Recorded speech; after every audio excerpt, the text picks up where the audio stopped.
I don't know what day it is.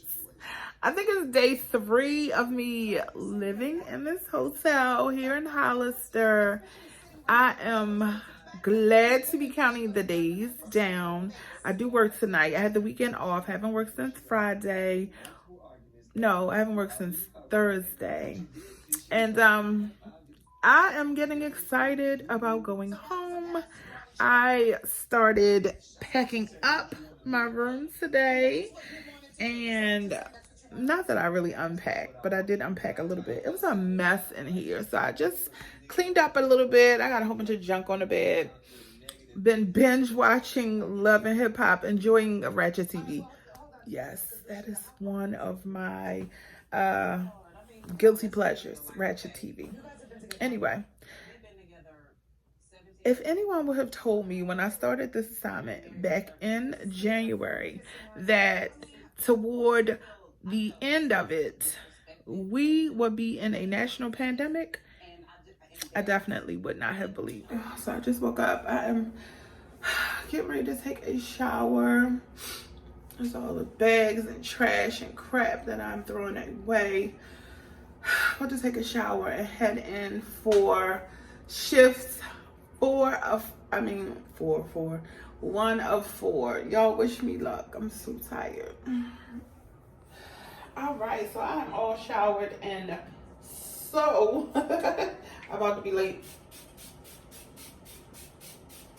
My job is 7 minutes away from where I'm staying, and I have been taking that to the limit in terms of leaving out for work, but I got about 3 minutes to moisturize and get the heck out of here.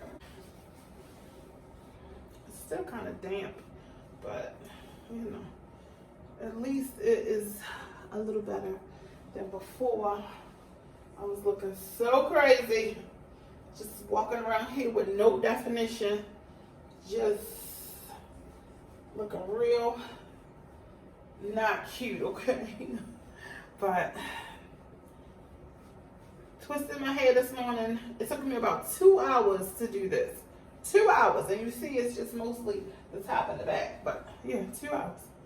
So just because you have short hair does not mean it is going to take you a short amount of time to do it. Okay, so here we are, 98.2. I like to take my temperature. I need to wipe this off with alcohol, but I like to take my temperature before I go to work, just so I know where I stand. All right, so this is where we clock in at. This is where the magic happens. And of course, it is a secured unit. And of course, visitors have to put a mask on. But here we are.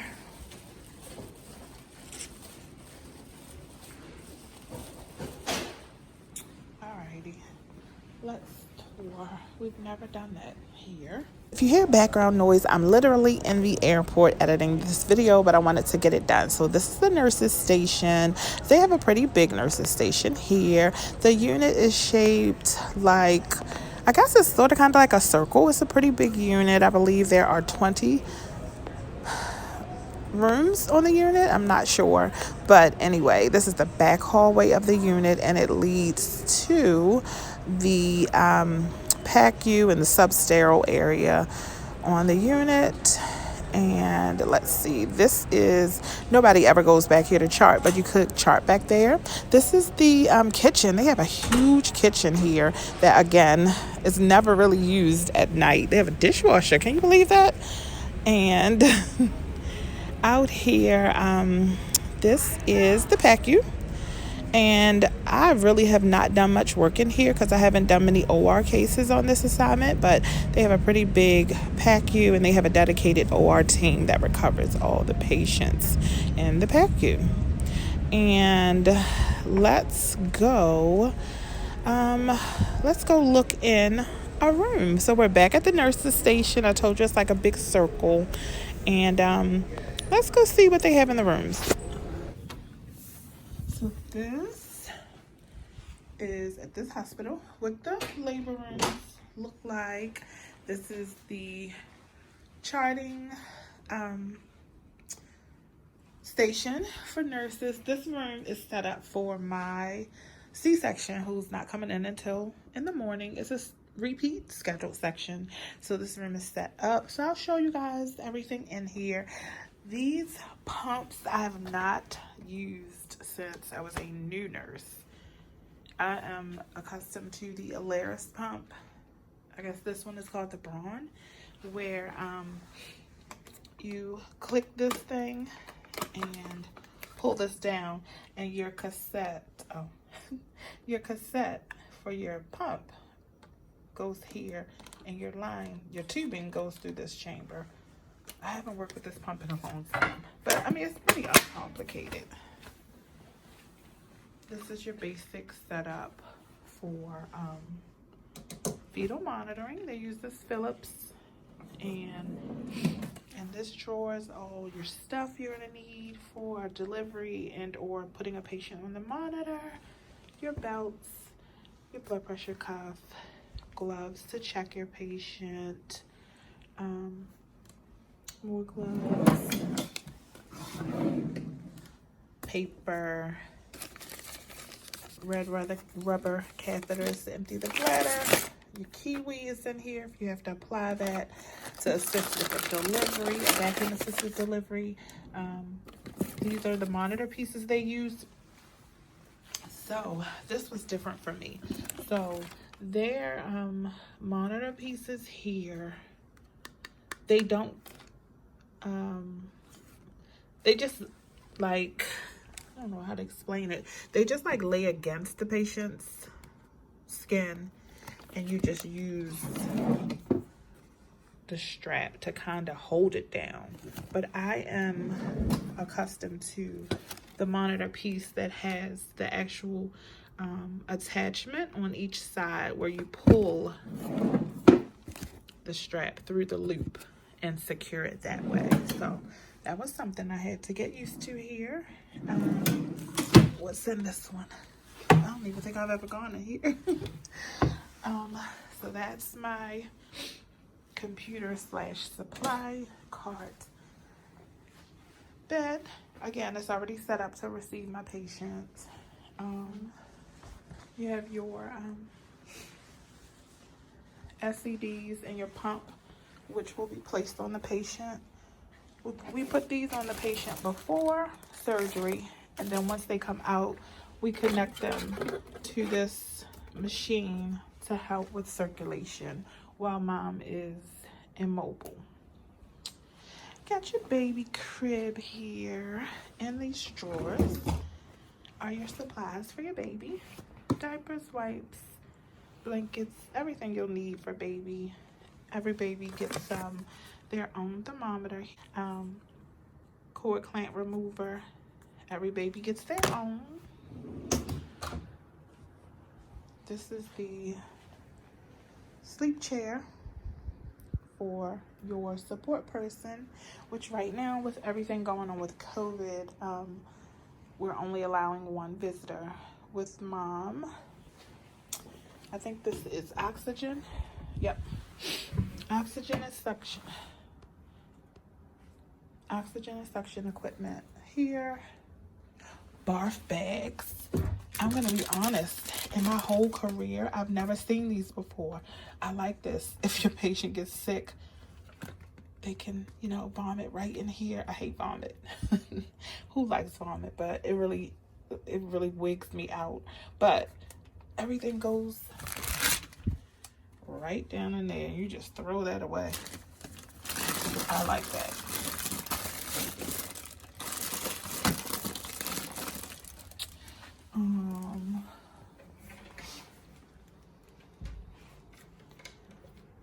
So this is your delivery table if this was going to be a vaginal delivery. So things that you need are in the table, like cleansing cloths, Chuck's pads, your actual delivery setup. You would take this kit out, and this is all of your instruments and everything that you need for your delivery, for vaginal delivery.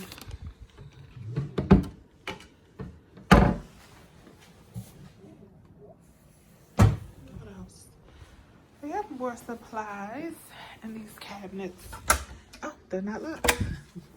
So more supplies in here. So this is nice so that you don't have to leave the room to go to an actual stock place to get supplies. This is super cool. But this is your warmer for your baby. And it has a scale attached to it. And this thing, watch I won't do it right. So this thing actually pulls out. And then swivel it around.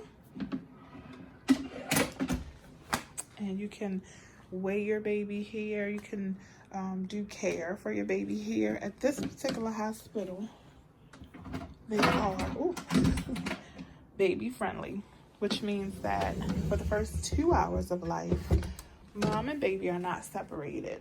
So you do all of your cares with the baby on mom's chest. Like if we can help it, like if baby is stable, baby does not leave mom's chest for the first 2 hours, which is a good bonding period. Mom can breastfeed and all that good stuff. The only other thing in here is the bathroom.